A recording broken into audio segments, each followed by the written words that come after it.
first of all, to turn it on, you press the two buttons and you hold them down for about 5 seconds until the monitor comes on.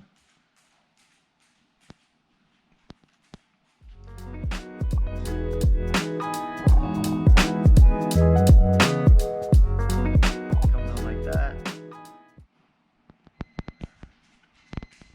It's got your estimated battery left. That jumps around a lot, so you gotta play with it a little bit to learn how it works and how much time you're gonna have left.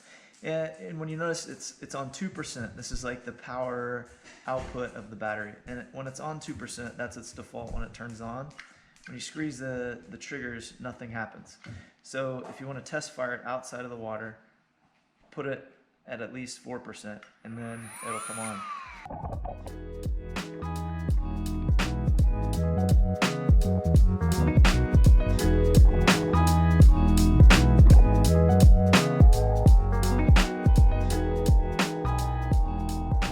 It's important to only run that for a couple seconds when it's out of the water. It needs to be in the water to run. So put it back to 2%. And then if you want the light to come on, which is awesome, you quickly press both buttons at the same time. I don't know if you can tell, but it's super bright. It's really good for looking in caves.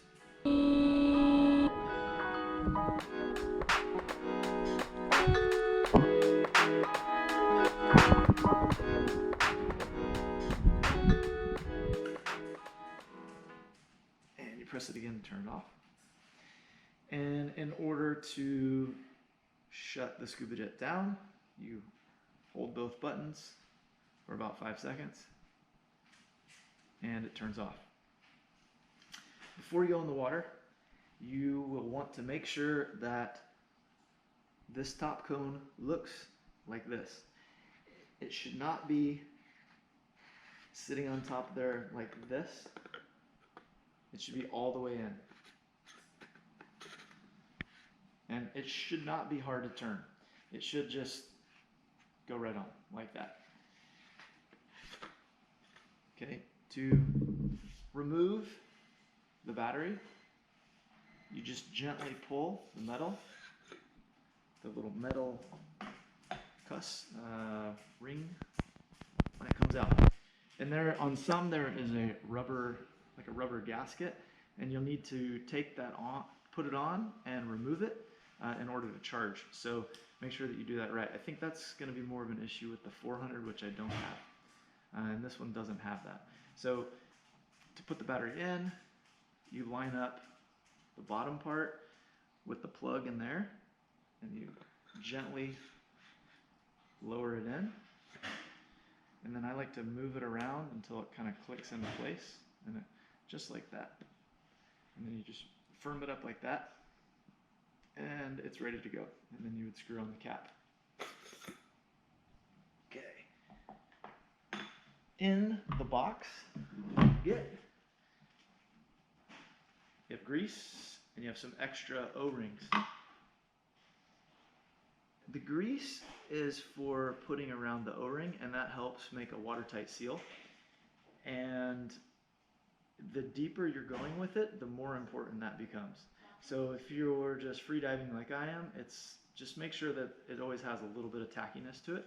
But if you're going 100 feet, you should inspect this every single time before you go. You want to make sure that your O-ring doesn't have any nicks or cuts in it. You want the O-ring to be perfect.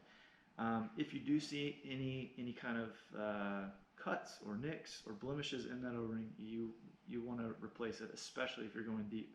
The deeper you go, the more risk you have of water seeping in. So that's what those are for. When you charge the battery, you'll notice that on this part right here, there's 3 different lights, and there's also a light here. You can completely disregard these lights. The most important light is going to be this one, and it'll turn red when it's charging, and it'll go green when it's finished charging. This is how you charge the ScubaJet. This is the charger, the battery. So you're going to line up these little metal plates with these little metal plugs, and you set it on there like that, and you put this right there, And you could set it like this, but I would not recommend that. I would set it down on the ground so that the battery doesn't get tipped over. And remember, these don't mean anything. This one turns red and then will kind of go green, but this is the important one. When this one turns green, your battery is charged and ready to go. When you get your ScubaJet, you will see that on the box there is a grill, like a metal mesh grill that covers this. For whatever reason, that's not included in the box. So when you pull it out and it looks different than what's on the box, don't worry. And in a lot of ways, that protective cover is a good thing to remove anyways, because it decreases performance. This is going to allow the most water in and then out. So it actually increases performance not having that, I would think. Having that on might be good if you're having a problem getting your hair stuck in it or anything like that, but for the most part, it's going to be best without that grill.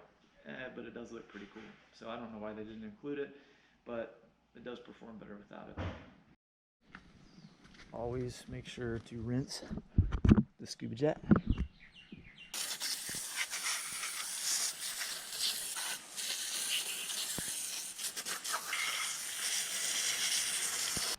Even though it's sealed up nice, you always want to get all the salt water off of it.